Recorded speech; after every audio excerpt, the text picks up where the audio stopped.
Hey everybody, we're going over Double or Nothing today, and it was a blast. It was a hoot. I can almost forgive them for screwing up the train line colors because this pay-per-view was great from top to bottom, including a mythical outside of Japan Okada 5-star match. They're not mythical, they're just rare. But damn, if he didn't get a 5-star, Meltzer is falling off. We need to go to Meltzer's office with pitchforks and stuff because it's a wrap. It's over. We have to slay him like Dracula. But let's talk about the pre-show first. The buy-in. We got the Real Deal, Zeta Steel and Viva Van. I feel like the Real Deal is all Zeta's thing because it rhymes with her name. But I don't know what makes them the Real Deal or what's going on. I think this is a Ring of Honor situation, which I am not at all interested in. Sorry, guys. I just put it somewhere I can see it. I'm not going to pay that much money for something that I'm not sure I'm even going to like. So put it on regular TV. Put it on YouTube. I think that YouTube is the way to go here. Definitely just do it like Dark. People love Dark. And it got a lot of people over. Isn't that what you want Ring of Honor to kind of do? But I heard of these ladies before, so I was like, okay, this is not going to be too bad of a squash. And you know what? It wasn't too bad of a squash. It was alright. It was alright. When you see who they're facing, it's not a good time. But I'm gonna tell you, I'm gonna illustrate right here. If I can find my brush. I have my it's Madden time. It's time to go into Madden mode. See, I'm gonna tell you the problem with this stable. The girls here, they're fantastic. We love them. This right here, this guy is the problem. I'm not even sure if you can see that, but it's him. He's the problem because guess what? Dude has never gotten anyone over in AEW. He just hasn't. And I don't think it's going to start now. I honestly think Christopher Daniels needs to stay off screen and do his job backstage. Because, as a manager, he does nothing for anybody. He just kind of, I don't know, it kind of feels like he stinks up the joint. You see Christopher Daniels with somebody and you know they're not going to go anywhere. Yeah, I think it's over, especially with what is Chris Daniels right now? What is his thing? Yeah, I don't like it. Free these girls from him ASAP. But that's not, what we're here for. We're not here for the Real Deal, unfortunately. They're going to have a match against the biggest ladies in the company. Not bigger than me, if I was there, I'm saying, calling my shot. I could probably last 5 minutes with these ladies.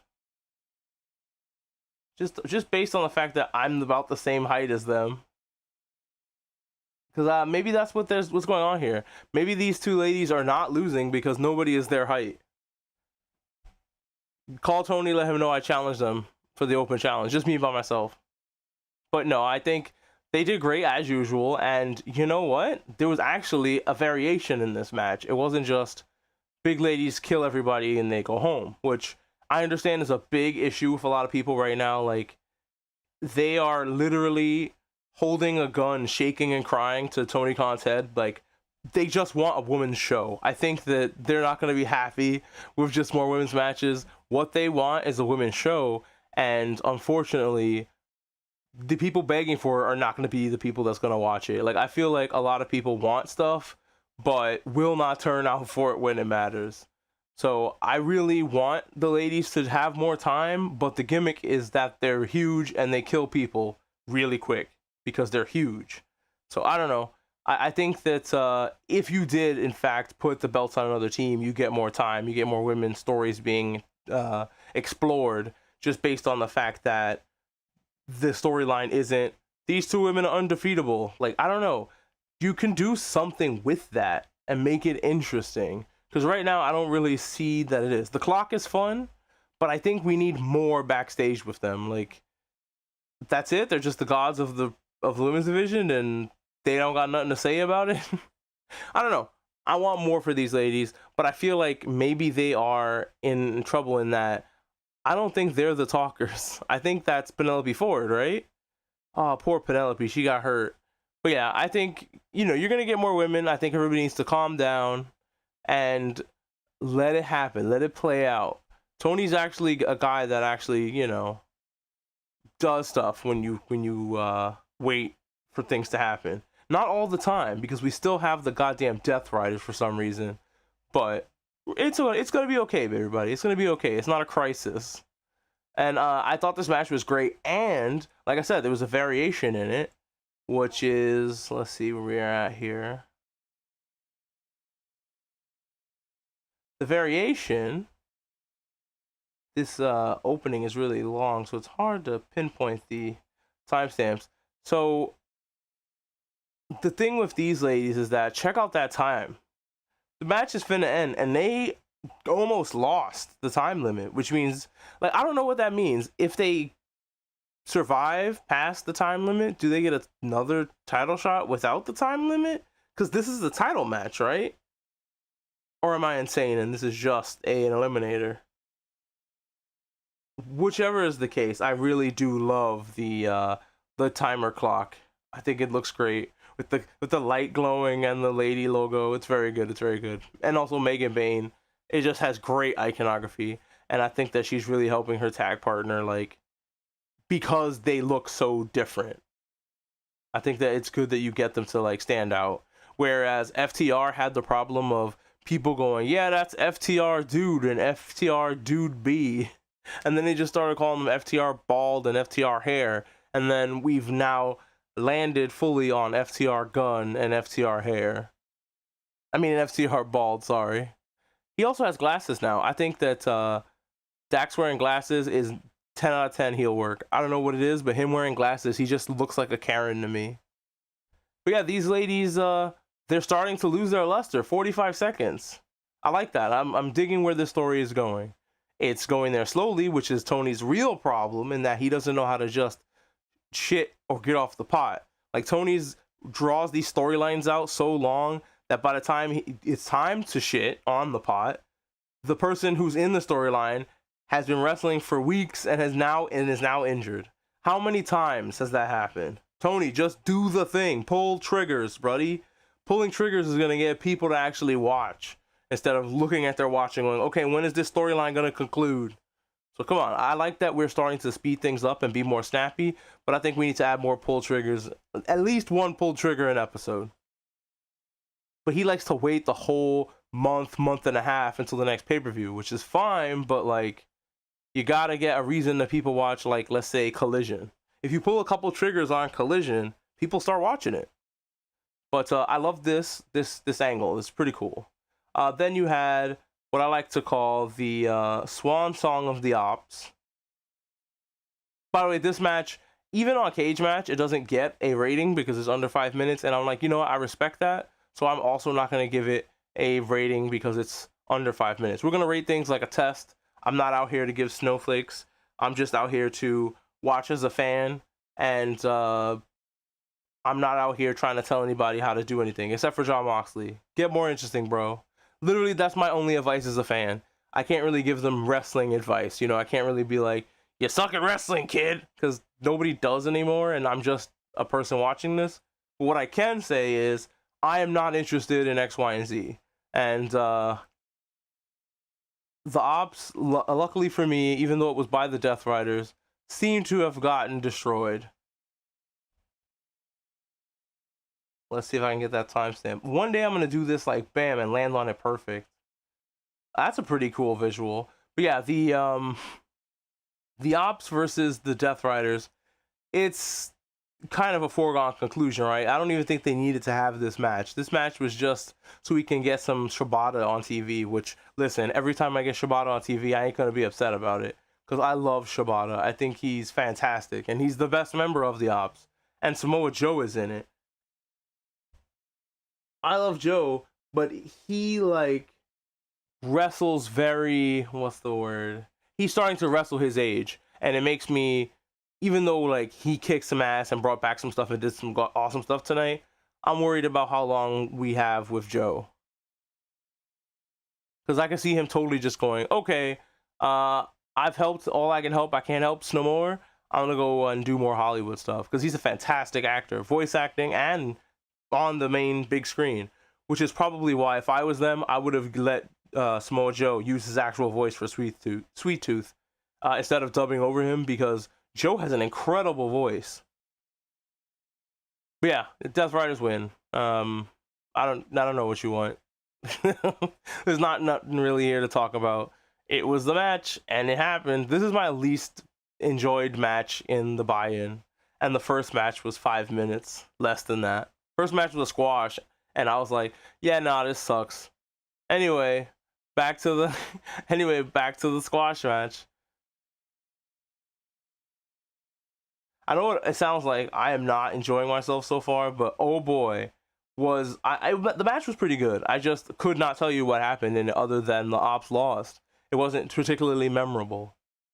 It just felt like it was there to waste time with big stars, which is fine. Get your paycheck, y'all. Then there was a segment with Mick Foley. Oh wait, no, not yet. The next thing on my timestamp list here is my boy. Let me see if I can get the timestamp.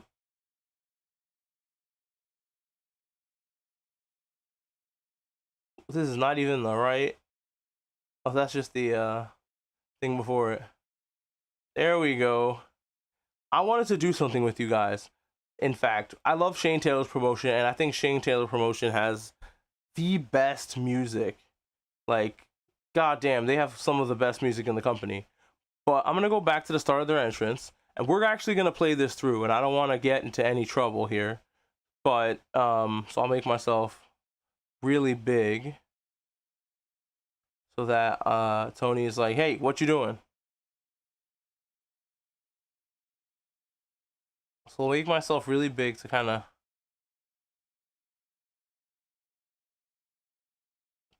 like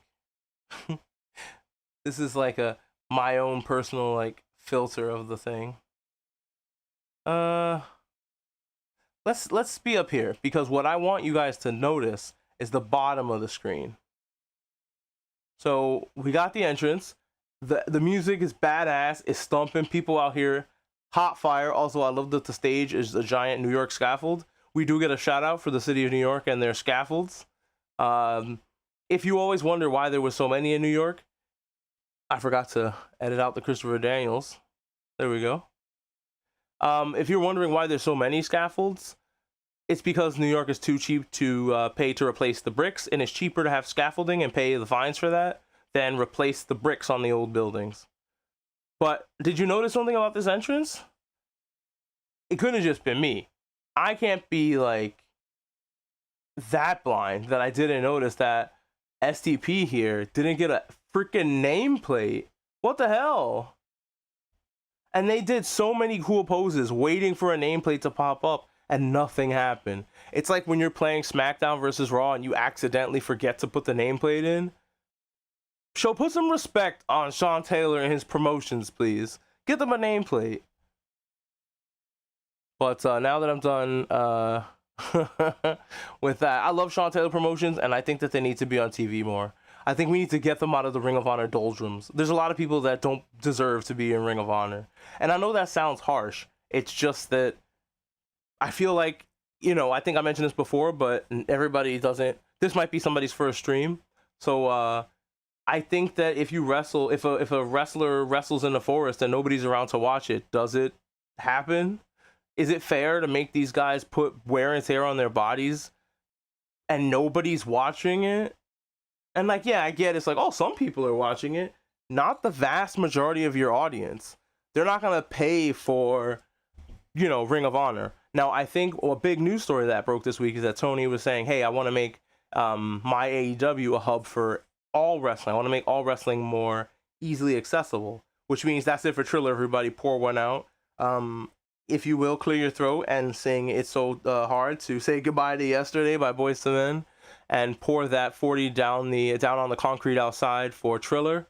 It's over. Apparently they're not going to survive. I think this wrestling season that just happened was a big boost for them, but without WrestleMania weekend, Triller is kind of pointless for a lot of people.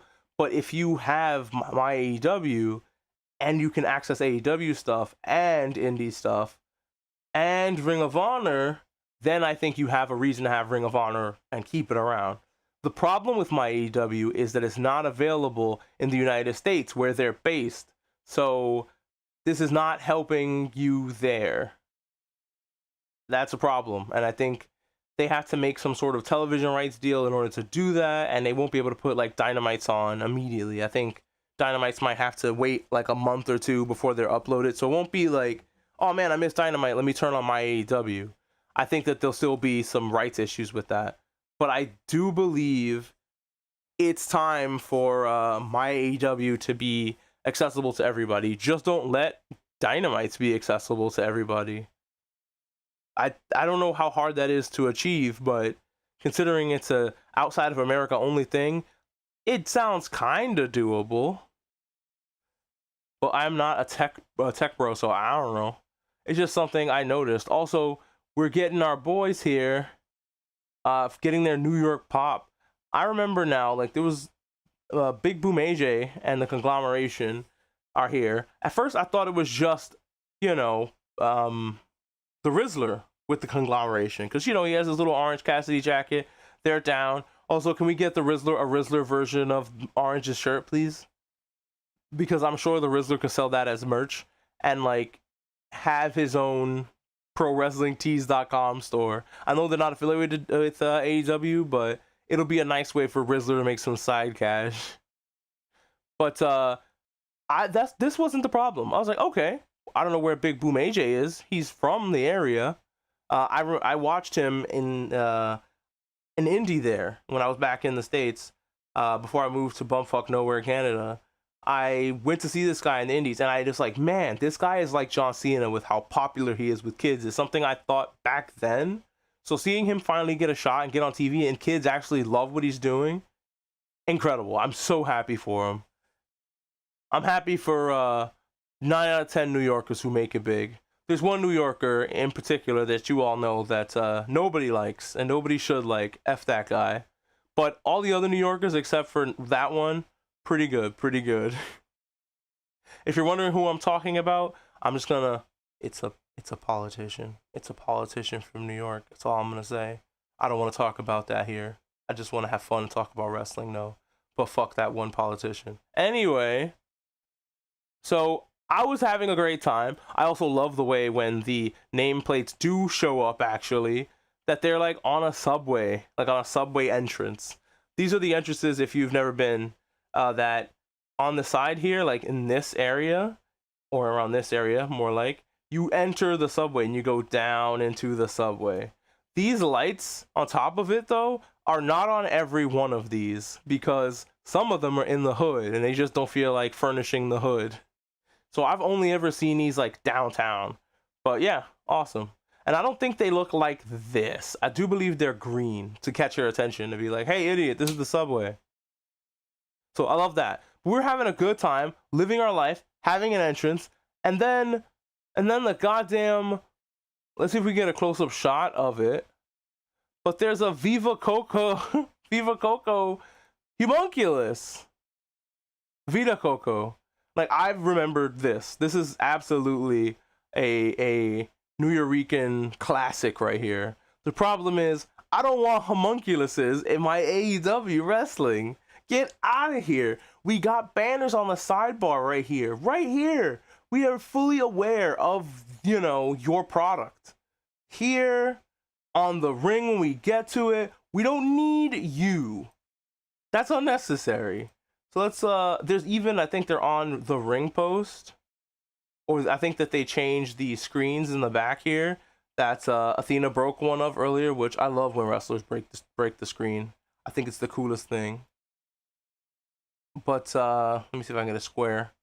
This whole area gets turned into advertisement for Vita Coco. We don't need this. We don't ever need a homunculus. If you put yourself into a position to be compared to WWE in any way, that's bad. That's not good. That's bad.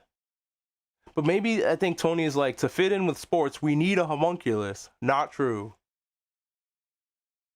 I hope that's where the advertising like WWE ends, by the way. But yeah, I didn't like the homunculus. I mean, I am very happy for Big Boom AJ. Very sad that the homunculus didn't get killed in this episode. Because last time we saw Rizzler, he was getting destroyed by Trent. Trent kicked him or something. And we got, boss, you killed the child. But no, nobody got killed today. It was just a happy good time, including a happy good time with fellow New Yorkers, Eddie Kingston and friend of the show, Angel Ortiz, who I this is very dumb, but I used to not I didn't do backyarding myself, but I was a manager in the backyard fed that he was in. So me and him, I don't want to say we go way back. We do, but like me and him are not. We don't have each other's phone numbers or anything. But I'm so happy for Monkey, man. So happy. I remember like thinking I never thought that he'd be the one out of everybody there to actually make it. You know, there was some people with some crazy gimmicks, but he just had the ability, you know? He was probably the best wrestler there. But yeah, big up to Monkey. I'm so happy to see you on screen. And I'm glad that Tony said, hey, this is the New Yorker match. Send him out there. This was so sad. I'm not going to play it because I feel really bad. And also, I don't want Tony to come for me. But this, I love a Tower of Doom. I love it. I know people are like, that happens all the time. Not in AEW. Sparingly, you might get one in a Young Bucks party match. So like, we're averaging about 2 to 3 Towers Doom a month, you know? So whenever I see one, I'm very excited. Here though, poor, damn, I'm so bad with names. Poor, QT Marshall. There we go. He completely whiffed this, jumped off, had to bail and jump off the turnbuckle and screwed up the finish. And I was so sad for him. But we did, don't worry, we cheer everybody up by bringing out the other New Yorkers to come. And yeah, he got busted open by accident. But it made him just kind of look cooler. I don't know, it makes him look more like, yeah, he's more than just a specialty guy. But man, seeing Eddie Kingston in such good shape and in such good spirits, I don't know, it just warmed my heart. I am a big fan of the King, Eddie Kingston. I'm a big fan of Uncle Eddie, and I always only want his success. So I was happy to even see him on the buy-in. Speaking of the buy-in, we got more stuff here with it. Let's see. I almost nailed this timestamp on the first click. Almost. But yeah, this happened. Mick Foley is now All Elite, and he did the buy-in, and he pretty much talked to MJF about, you know, fortitude or whatever. More New Yorkers, by the way. This ring is just, there hasn't been New Yorkers, a match without New Yorkers in it for quite some time on this show, and I'm digging it. But he's from Long Island, so is it really New York? Not Long Island. What is it? I think he is from Long Island. Yeah, that is New York. Screw this guy. I'm tired of him. Is he but Mick Foley is not from New York City proper, but he definitely, you will see him on public transportation. Mick Foley is not going to spend any money on gas. He is not doing it. He is riding the subway. You will see him, and he'll be very very happy to wave at you if you wave at him. But yeah, he tells him off, like, hey, you're an asshole. You can't be going about life being an asshole. And then he gets kicked in the balls because MJF, but that's okay. Darby Allin gets a pep talk from Uncle Mick. I love that we see the DNA that makes Darby Allin in the people who have mentored him and had matches with him. You got Jeff Hardy as, you know, cousin Jeff, passed him that torch, and then promptly left the company. Like, I cannot compete with him. Uncle Mick's coming in, giving some words of encouragement, and then you got Dad Sting, who, you know, said, hey, you seem to fit the mold, Darby. And then that was so obvious that the new Crow was just a guy that looks like Darby Allin, and I love that for them. I love that things are going in a circle like this. I don't know, life is a flat circle in wrestling, and sometimes that's great. But yeah, this was a great moment just to see these guys all together. But now we move on to the show proper, and we get Cope and Cage versus FTR in the I Quit match. I forgot to rate the SCP Boom match as a test, but man, I don't know. I'm probably not gonna grade anything on the pre-show unless it's like blows my socks right off. But we're in the show proper right now, so we're gonna get some actual grades. Get excited. So we got, let's see if I can get the timestamp this time. It's deep in there too. Oh no, it's not. The first one should be actually here, where Dax hurts his fingies hitting that chair on that cinder block. I love that it looks like a pretty real cinder block, because usually the fake ones crumble instantly, and like if Dax hit a fake one with the chair, it would have broke. But because his arm is pretty safe in that hole, this is looks like a pretty safe spot to me. But it looks brutal, looks awesome. And of course, he gets asked, "Hey, do you quit?" And he lets them know of what he does with their moms. Christian is the best. He's number one in the best. He's just an asshole, and that's what we like about him. Also, it feels like that kick to the balls that he does is just like a signature move, if not a replacement for the Unprettier. But I love that. And yeah, he does not give the answer that they want. New ref alert. I do not know this ref's name. If you can tell me what homie's name is, I will be very pleased to know it. Because I like knowing the refs, you know? I think that WWE had a policy of the refs are supposed to be invisible and we don't care about them, and I don't like that. These shows are made possible because of all the people involved, including the referees. Would love to know who he is. But we got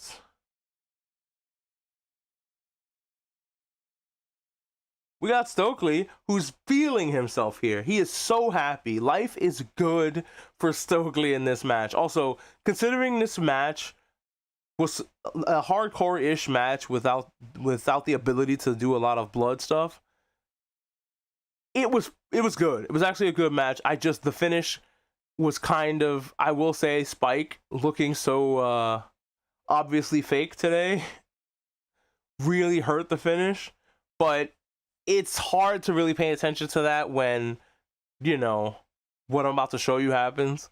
So Stokely's feeling himself. Look how excited he is. And then Stokely is no longer feeling himself. And that's because he's still upset. That's because Beth Phoenix shows up. Although here I think she's just Beth. Stokely, if you could just have a camera on Stokely at all times, he'd be your reaction GIF specialist. But she looks incredible. And I love the Vikings hair because, you know, her boo is on the show Vikings, or was. I'm not sure if that show's even still going, but Edge was on the show Vikings. That man got his SAG card. He's in Vikings. He was in Highlander back in the day. He's in Percy Jackson. I think he's Ares in Percy Jackson, which is very funny to me for some reason. Just because when I think of Ares, I think of the hunky sexy guy from either Hades or the hunky sexy guy from Xena. And then when you're like, oh yeah, nah, it's Edge, who looks like a scarecrow, I'm like, yeah, sure, okay, that's the God of War, I guess. Yeah, sure, man, okay. Yeah. I get that they probably wanted a big looking wrestler to do it, but Kevin Nash was right there. That man also has his SAG card.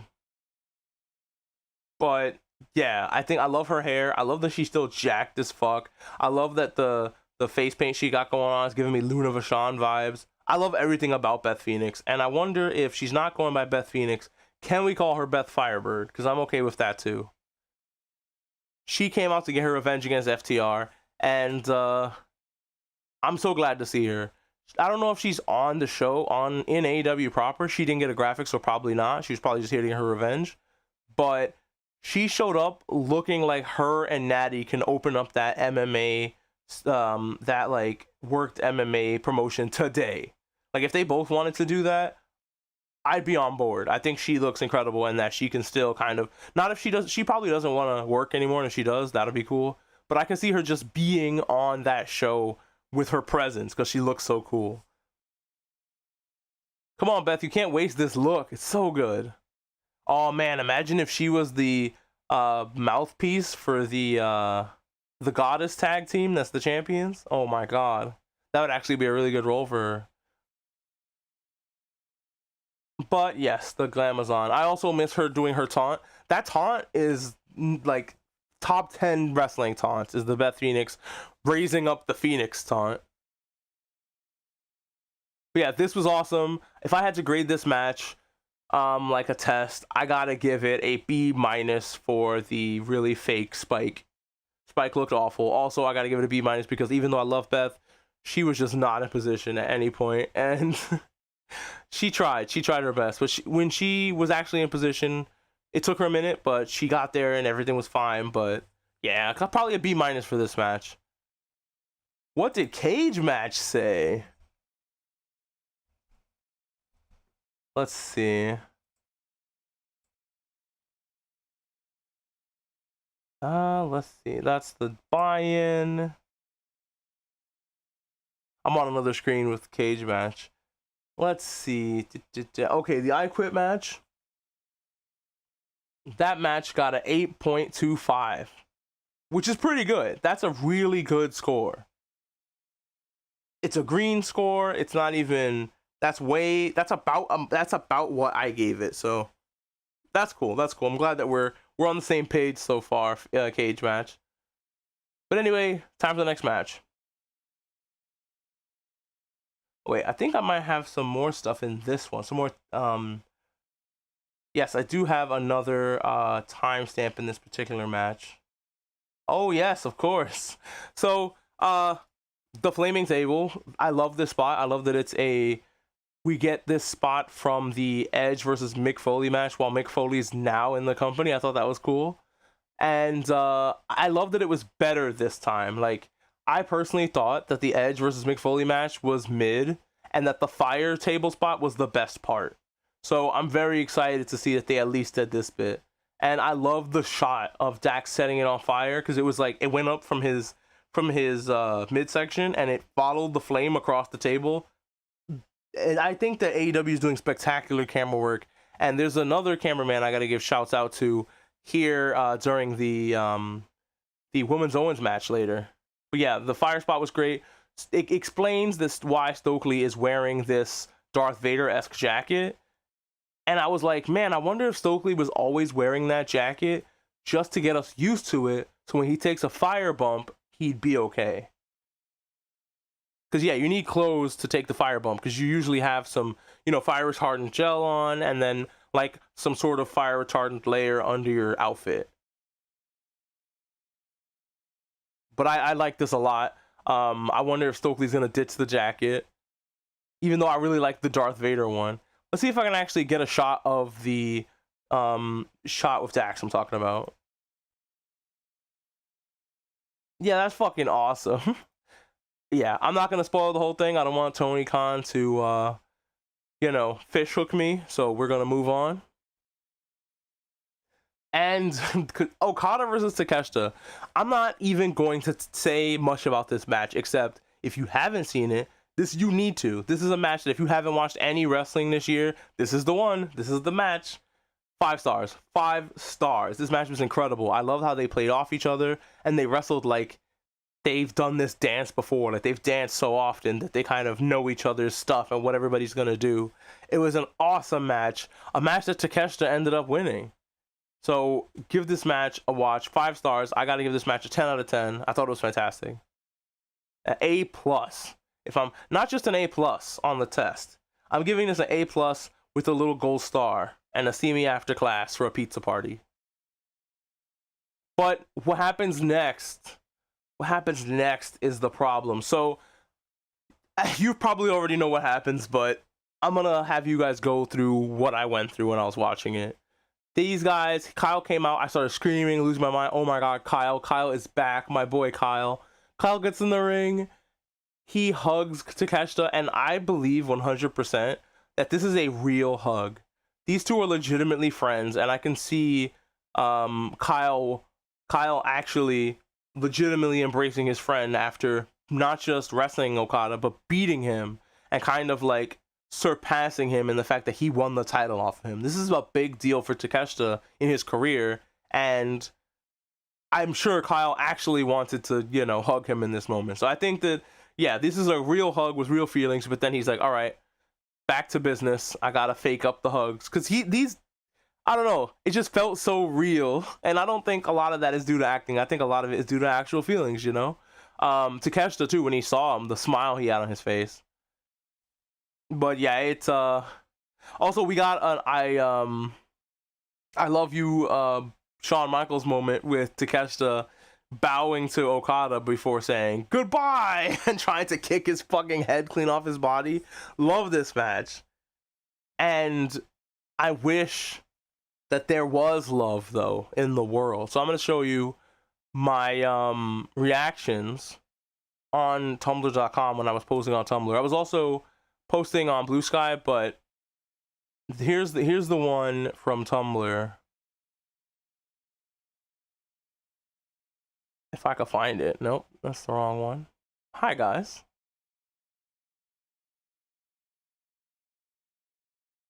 I thought that was the one, but it might be.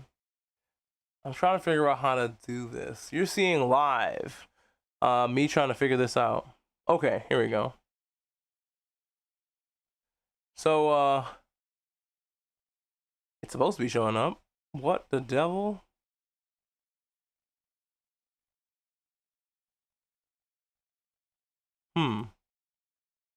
It's there, but there's no image.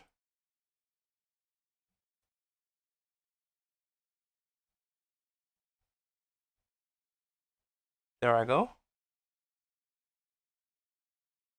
I think this is it. There it is. It's not a stream without some technical difficulties. Am I right? So yeah, this is what I said at first on tumblr.com. Everything is great. And I thought I was right about this simply because, like, they were hugging. Everything was fine. This moment right here where, like, he raises his hands. He's like, oh my God, Takeshita, you did it. When he raises his hand, the music is playing. And I was conditioned even. So when I hear the music playing like that in a segment, you know what that means. The segment's over. We're done now. Everybody's going to go to the back. Love has won. I was wrong, though. I was wrong. Love did not win. Love is phony. Love is fake. What's love? What is it, anyway? Fuck you, Kyle, dude. Like, I legitimately started screaming, and I was trying so hard to not scream too loud because it was late, and I had my friends on Discord, but I was so fucking overwhelmed with grief that I was just fucking screaming. So yeah, that was my first reaction to the goings on, and then it became this meme of Hudson. Oh shit, sorry. Put it back up if it wasn't up there long enough. If I can figure it out. There it is. Yeah, this meme of Hudson that I made for a while ago when I was reviewing Gargoyles. Because, like, what the fuck? We thought love was real. Not only that, every person on my feed on both Blue Sky and Tumblr.com was just like, killing myself, everybody. We're going. That's it. Life's over. What's the point of living? Everyone was so sad and distraught about this.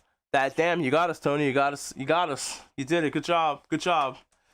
My heart's broken, but good job, I guess. That was a good angle, I guess. I'm gonna just be over here in tears. Do not try to find me. Oh, my heart's so broken. Ugh. How could this happen, dude? And the worst part is, this motherfucker, right? Homie over here is like, yeah, I got betrayed by Kyle before, and I watched him betray Takeshita, but he ain't gonna betray me again. Bro thinks can't get fooled again. Fool me twice, can't get fooled again. Bro, he's gonna betray you next. I'm just saying, you need to get out while the getting is good. So we had this incredible match with Athena and Mina Shirakawa for the Owen. A lot of people are upset that why aren't we putting a match on they got upset because the Willow match was removed from the card and they just kind of didn't replace it. And it's like, less women. This is Tony's secret plan to hide all the women from us. And it's like, yeah, Tony's the kind of guy that wants to promote stuff, and I can see him going, okay, it's a what is the word? It's a wild card, and I want that wild card to be something fun I could do on Dynamite as opposed to something that happens on pay-per-view, you know? I feel like, honestly, losing a match from the main card is not all that bad because of how long these shows go, but I'm not upset with this. I think that he was put in a hard position, and he'd had to scramble at the very, very, very last minute to find somebody to take her place, and it just probably made more sense to take the whole match off the card instead of, like, scramble to replace Will with somebody who doesn't measure up, not even close. So, I get that. Especially since this is a tournament for a shot at the title. There's going to be some restructuring going on, and I understand that that takes time, so I'm not too upset. But what I really do enjoy out in this match, this camera shot, the camera tracking around the ring like this, incredible. And also the steady hand of the guy holding the camera, big ups for those shots, awesome. I also really like the spot where Athena, like, knocks Mina into the board, and it shorts the board out. Although I was a little sad when it didn't happen when Joe did it later to Will, because it looked like he hit him way harder.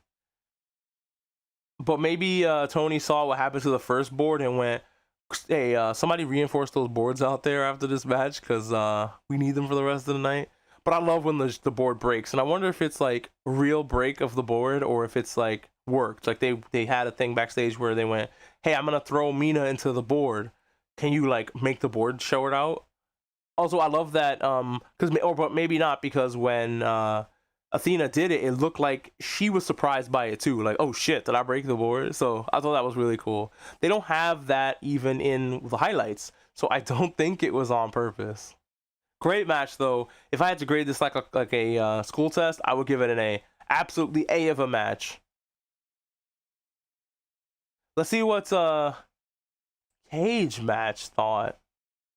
So about Takeshita versus Okada really quick. Cage Match said that was a 9.54, and they're right. They're right.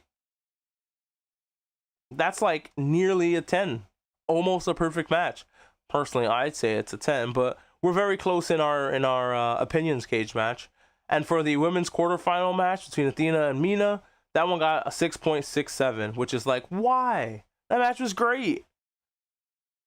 And it's stuff like this is why I can see Tony going, man, what do I do? Nobody likes my women's matches.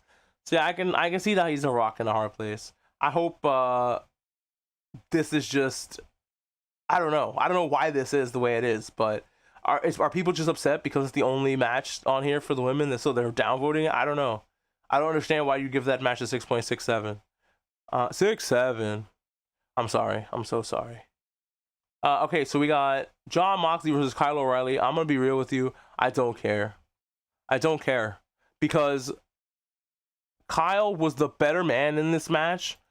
Lost anyway to some hokey doke half-ass ankle lock that he grabbed after Kyle had him in an actual stronger ankle lock. And a guy just grabbing your ankle and trying his best from a weird angle won the match with it? I don't know. It just felt like Jon Moxley wins, LOL. I'm fucking sick of this dude. Welcome to the Jon Moxley hate show. So here he is, coming to ring there. I just wanted to see him get the American History X, see how he fucking likes it. Also, is anybody else not weirded out by the, like, inspiration behind this gimmick and character and stable? Is that okay with everybody that his stable's based on American History X, and until they changed it into an owl because, yeah, it was a fucking eagle at first, it just bothers me? Okay. Fuck Jon Moxley. Go on vacation, go away. I think I need time away from him. I need time away from him. And Jon Moxley shakes Kyle's hand, and even Kyle has a look on his face like, this is bullshit that I lost, but whatever, man, I'm gonna shake your hand because I'm a bigger person. It just felt like that one time where freaking what is the monster that Bray Wyatt played when he had the mask with the teeth? it just looks like that guy. It looks like Bray Wyatt looking into the camera when he's about to be smashed by Goldberg. Sorry. So he looks in the camera like, you seeing this shit? You really think I should be losing this match? I'm gonna, but it don't make no goddamn sense. And then he got squashed by Goldberg. That's what that look that Kyle had looking at John looked like. I'm tired of him. I'm tired of the Continental title. I'm tired of all of this. John Moxley, go on vacation. But moving on. I don't even. That match for me. I feel like just because of the way it ended, I soured that shit for me. That match has got to be like a C, solid C. Let's see what Cage Match said. Cage Match said 7.76. For some reason, Cage Match was like, hell yeah, that match is better than Athena versus Mina Shirakawa, and I don't see it. I get it. It's probably people who are probably like, I love catch as catch can wrestling. Yeah, it's just Moxley's not good at it. So we disagree for the first time. Cage Match. But anyway, we got Joe versus I'm sorry, I feel like I have to burp, but I'm trying my hardest to not burp. Okay, Joe versus Will. And this was the whole match. Just this one move. That's it. That was the whole match. Joe was being Joe the whole time, and Will just wasn't prepared for it. That's just not what he came to do. And that's the thing. He tried his Moxley stuff, and none of it worked. The only thing that even sort of worked a little bit was his own shit. The only time he got a one-over on Joe was when he elevated on his ass. Whenever he tried to do, Moxley shit, Samoa Joe grapples all the time. He's ready for that. And it kind of just makes Will look like, damn, I should have went with the Ops because they could have taught me something I could actually use. Unlike Mox, who just taught me how to get beat up. Because that's all they do there. That's their training, is they just get beat up. And then, fucking Mox is like, yeah, aren't we the best, most strongest motherfuckers? And it's like, I guess you're the best at getting your ass beat. So big up to Will. I'm glad he won that match by elevating and not by moxing. And I hope he realizes that he needs to actually hook up with Samoa Joe and learn how to grapple on the ground if he's going to be grappling on the ground.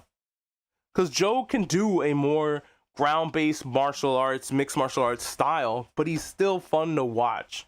And I think that's overall the reason we're here, right? We're watching theater, and I want to be sports entertained. So I would go with the Ops. It's just, I don't think the Ops is helping anybody. I think the Ops is hurting more than helping anyone, and it's time for it to die, TBH. And I knew that all the people in the Death Riders or Death Rider adjacent would win their matches. So I just kind of shrugged and was like, mm-hmm. And the only match that Death Rider adjacent people lost was the Stadium Stampede,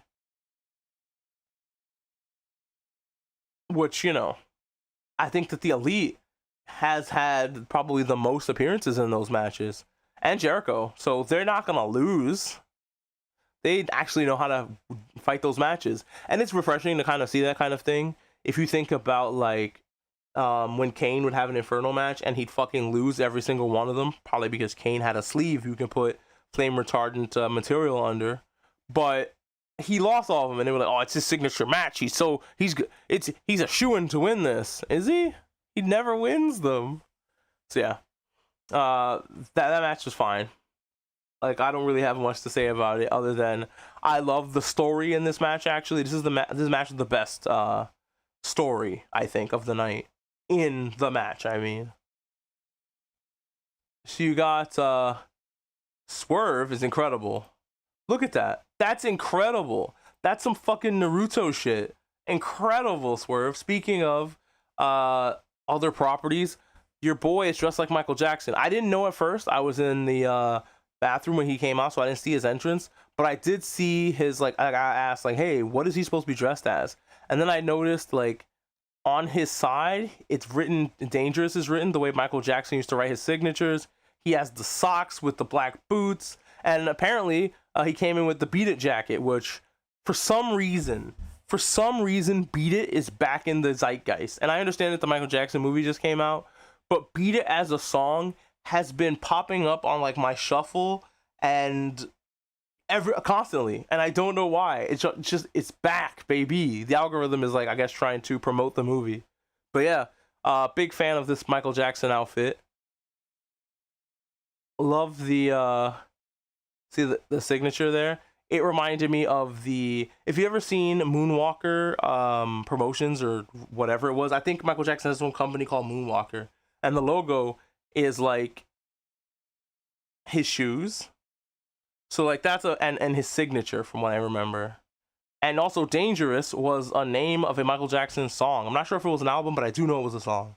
So I thought all of this was great. I love the outfit. He always kills it on pay-per-views with outfits. Last time he was Candyman, which as a lifetime fearer of Candyman, I was not a fan of that. But this match was incredible. It was lucha. And I love that Swerve, remembered how to lucha. I also love this sell from Bandito doing the suplex after he hurt his own neck. This sell's incredible. He does the Devon seizure sell about falling on his neck. And meanwhile, Swerve over here cheesing in the cut about it. Cheesing.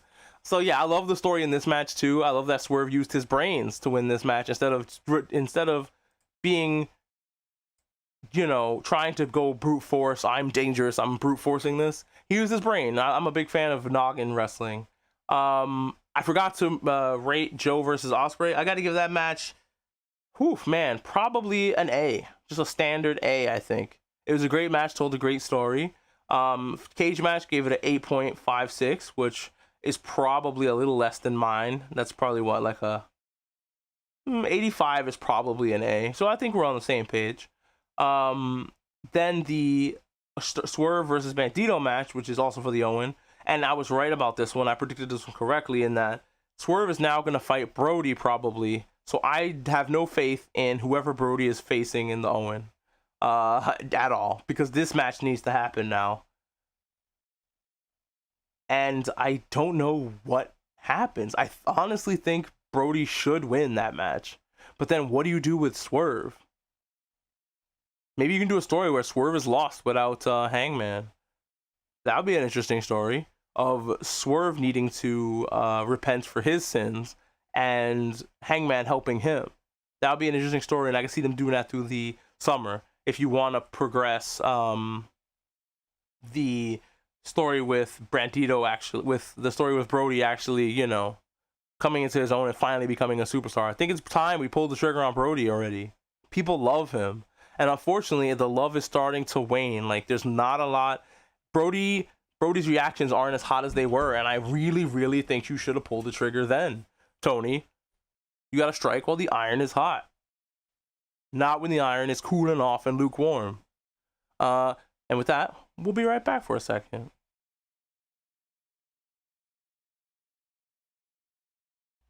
And we're back. Okay, so, yeah, thought this match was good. Gotta give it a, it has an 8.62. Honestly, I thought it was a good match, but I don't know, something felt like it was lacking. I loved all the lucha stuff, but I gotta give this one an A-. So I'm slightly different here than Cage Match, who got it 8.62. But, they all can't be the best match of the night.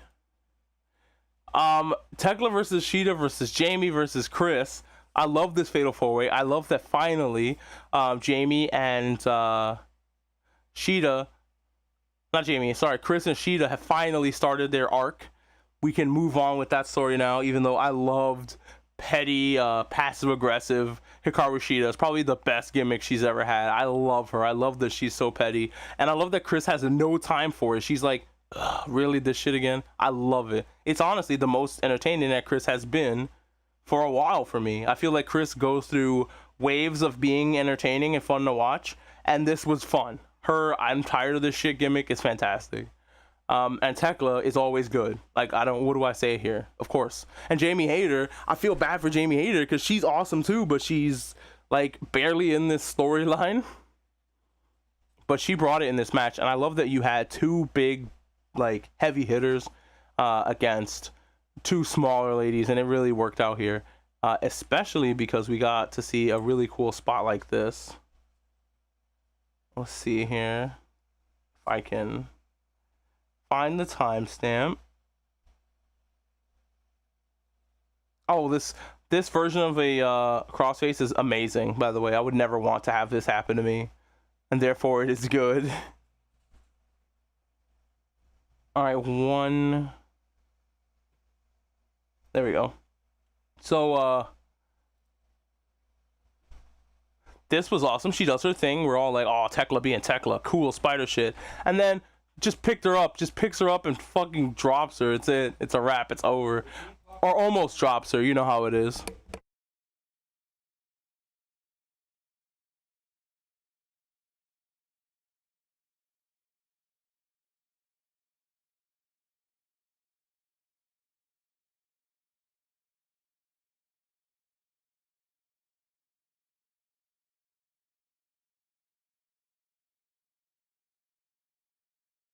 So I like to record these at night, because you know the town isn't as active. But yeah, so she didn't drop her on her head, but she did stop her from doing her cool thing and just pick her up like she weighed nothing. That was incredibly impressive. There's also a shot where Tekla like stands up on the apron just using her core body strength, and I was like immensely impressed by that. Here it is. She's just being Tekla, and then just with her core, she stands up there like that. Incredible. I could never do that. This is the kind of image you need running in your head when you're at the gym. Like, I need to be as strong as Tekla. This match was fantastic. I feel like I felt really bad for Jamie. She kind of felt, even though she had a good place in the match, I don't know, something felt a little lacking. That match is only going to get probably like a B. I thought it could be so much more, but you know, what do you do? It was a fun little match, so I give it a B. Let's see what the so Cage Match gave it a 7.33, and I feel like that's about what I gave it, if not a little bit more. And then we have here we have my boy Mark Davis in a suit, all disheveled because he's Mark Davis, and he's just a guy you pulled out the Outback and put him in a suit, and he's like, I'm uncomfortable in this. We also have the hot dog himself, hot dogging it over there on the phone. Who do you think he's talking to over here? Who do you think he's on the phone with? I'd like to think that he's on the phone with what's his face from Roppongi Vice, the one that always eats the pins, you know, because that guy has his fingers in all the pies of all the wrestling promotions. And I think that if Rocky Romero, there he goes, I think Rocky Romero deserves a humanitarian award for how much and how well he's getting wrestling companies to work together. And I can see, you know, Hot Dog on the phone with him talking about that very thing. But yeah, I love this sequence when everybody makes their entrance. It's badass. You got like Toa and the Toa in the sunroof screaming. It was delightful. Toa is actually the MVP probably of the Stadium Stampede match. He was doing stuff with his strength that I just was like, damn, that's not a real thing a human can do, is it? I love Toa Leone. And I didn't expect him to be my favorite member of Demand. He's not yet.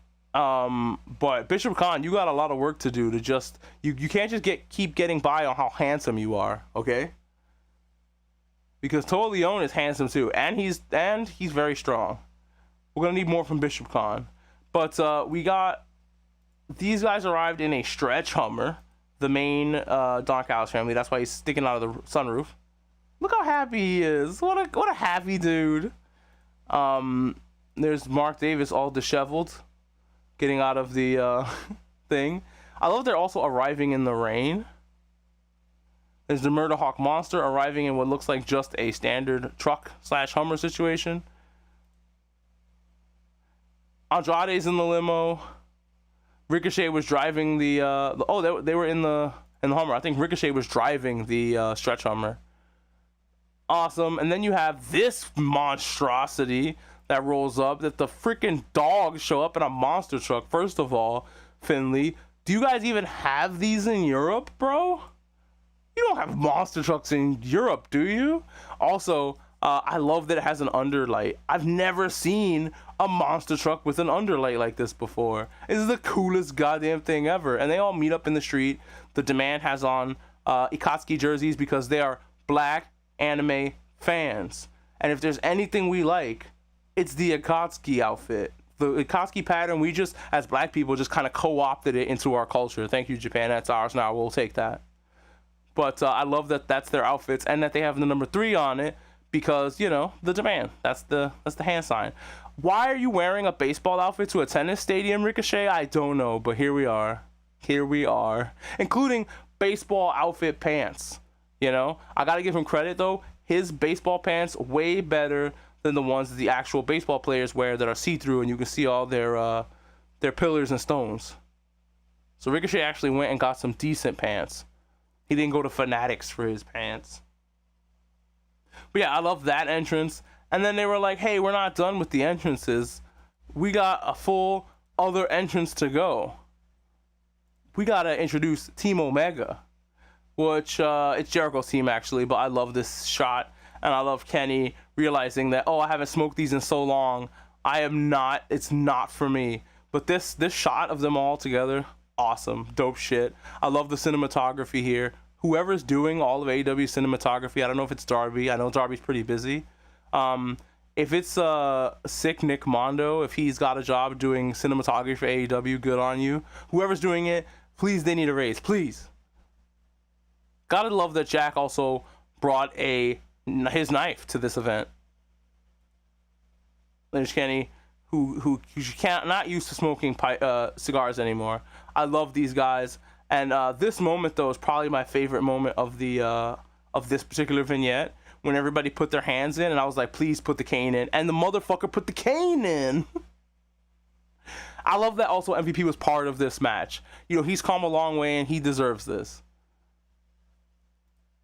But then you had, me and my friends were watching the match, and we weren't sure if Toa lifted up 2 dudes or 3 dudes. 3 dudes, both Young Bucks and Jack Perry on the top.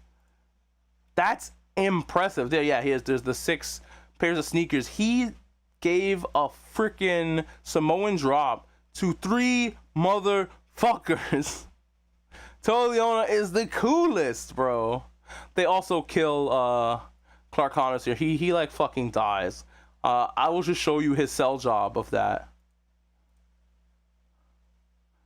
There he is. He ceases to be. Rest in peace to stupid, sexy fucking dog. This was awesome. I fucking love this. Clark Connor is too sexy. I love the Young Bucks' dumb little outfit when they wear their little tassels outside of it. Even though they're dressed like rich Young Bucks, the ones that, you know, we hate and can't stand, they said, nah, we're gonna Cucamonga it up and put some tassels on it. Love that. Let me see what else we got here, because there's a lot of stuff that happened, and stuff just kept happening. Things kept coming and they don't stop coming. So this is a one-winged angel through the table. I'm sorry, but this should have ended the match. I will have to dock points specifically because this should have been the end. So, sorry guys, just an A at the moment. Andrade is no longer with us. And then, also, speaking of being no longer with us, you had this shot, which you can probably already know what I'm pulling up. Mandem used Looney Tune tactics to get Mark Davis to stand in one spot while he ran him down with his bus. I love wrestling. He didn't actually kill him. Jack Perry did not go and, check the body, check and see if he found a corpse. And that's his mistake. He learned a lesson today. Then this happened. Bobby is like, what in the hell? I don't know about anybody else. Fuck you if you don't like Leo Rush, this gimmick. But it's fantastic, and it's getting him on TV. Those are the 2 things that are most important. And he's amazing at it. And I love that Bobby has the reaction that we all do of, fuck this. And then he had the very black reaction of, I have to immediately escape. Also, very good reactions that, you know, we are in on that. And then Toa's like, I'm gonna put a stop to this shit. And then he gets bitten. I wonder if he's now infected with whatever zombie virus that Leo is infected with. Because you need to get that treated, my boy. Let's see what else we have here. Yeah, a food fight broke out because they ended up in catering. A random New York extra got some shine in the back. But mostly it's about Saddam Singh murdering everyone because he got food on his face. Why isn't this man on TV? I know he's probably doing it up in Ring of Honor, but from last time I saw him, he really improved. I want to see it, Tony. So yeah, give me more Saddam Singh. I think he's awesome. It has a lot of potential. For being such a big guy, to be able to move the way he does is very impressive. Then we remember that the reason Luther works here is because Jericho got him this job. Jericho and Luther are very close friends. So of course Luther has a giant tennis racket for his boy. For anybody confused as to why Luther was here. The thing you should really be confused about is why Luther has the giant tennis racket. That's the part that's like, what's happening here? So we got that. What else is my timestamps? Yes. Jericho decided, screw it, I'm gonna turn on the ball machine, and the ball machine continued to shoot balls even when he went over to pin Ricochet. I thought that was incredible. Please be careful, those machines throw those balls real hard. Probably not a tennis machine. Tennis machines probably don't throw the balls as fast as a baseball machine, but still, be careful, guys. And then I gotta give that match just an A because, like I said, that one wing angel through the table should have done it. But yeah, A match. So I check on Cage Match, and Cage Match gives the match an 8.40. So that's about what I gave it. Again, we're on the same place, except we disagree on Moxley and the women's match, and that's about. I kind of expected that, honestly. For a fan base who claims to love the women's matches, they sure do not love the women's matches for some reason. They give them incredibly low ratings, and it's a bummer. But Max is smiling here because he just killed, or he just watched Darby kill himself. See, there's Darby. If I can, no, that's MJF. We know who that is. That's MJF and his evil, devilish grin. We want to see Darby, who was only laying out there dead because he flew out of the ring and neck first at the desk. That's not Max's fault. That's Darby's fault. And Max is like, oh, my hair is safe. I'm good. If this idiot keeps doing shit like this, my hair is safe. And guess what? Guess what, everybody? This idiot kept doing shit like this. And so we have this. Darby Allin, fun to watch, not smart, and you could tell that in the way he wrestles. MJF retains his hair as well. We did get to see somebody use the scaffold. My friends were like, I wonder if the scaffold's gonna come into play, you know, in the Stadium Stampede match. Not this time. No, they were saving that spot for Darby, who is right here if you're looking for him. So yeah, this was really cool.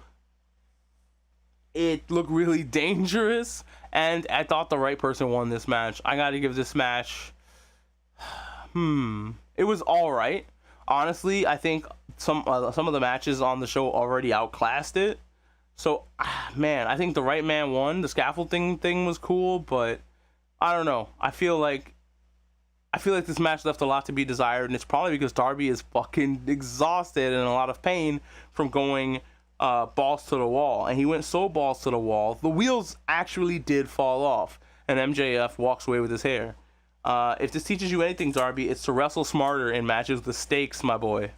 You should have learned that from that one Jeff Hardy match where he refused to escape the cage and instead did a spot, which I was on his side for, and I'm still on Jeff Hardy's side. But that did make him lose the match. Do understand that your actions have consequences, including on your own body. So yeah, I thought this show was fantastic. I gotta give this match, again, I feel like this match is like a B minus. Like, it just wasn't the type of match these two could have.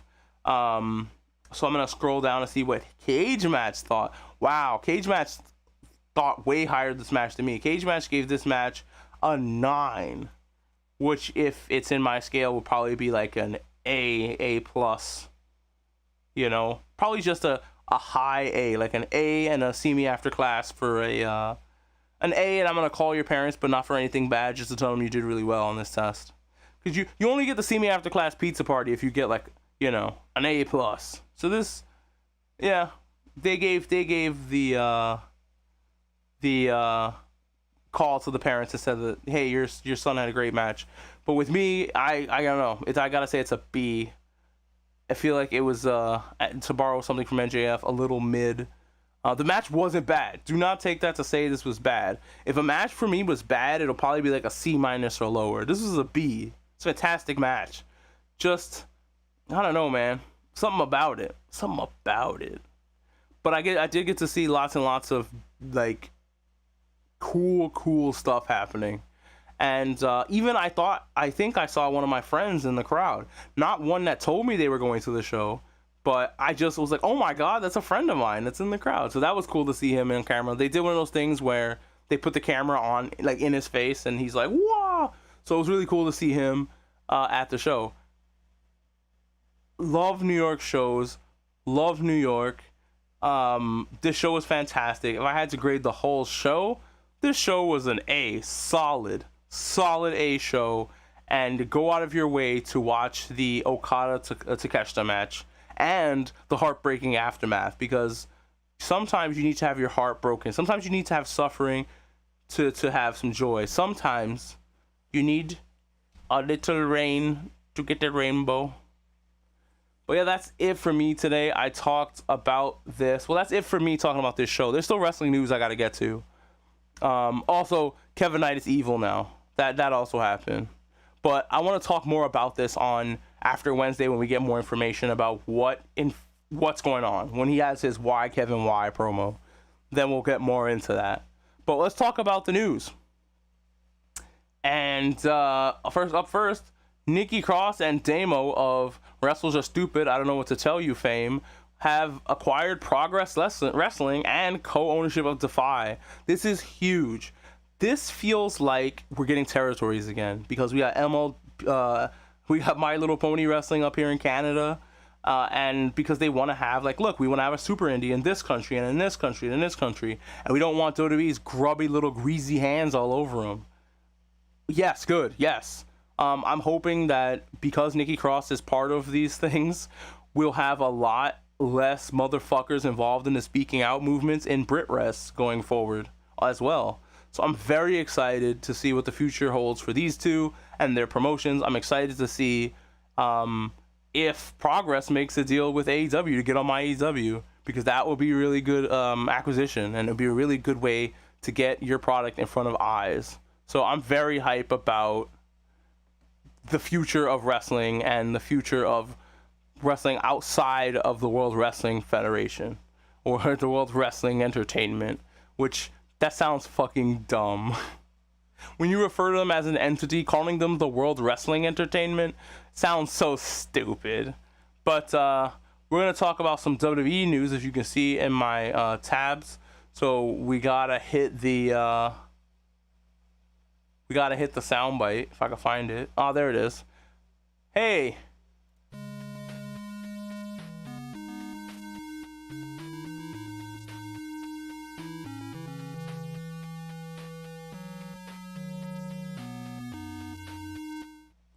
So, and since we're here, I'm gonna go into my safe box down here. I could be in my safe ad box. So, Logan Paul tore his triceps, and Lamau. I'm sorry. This is the first time a wrestling injury made me just kind of shrug and go, and that's that. That's me talking about the wrestling news for the for right now. I will see you guys on Thursday. If you're gonna retire, stay retired. I love you.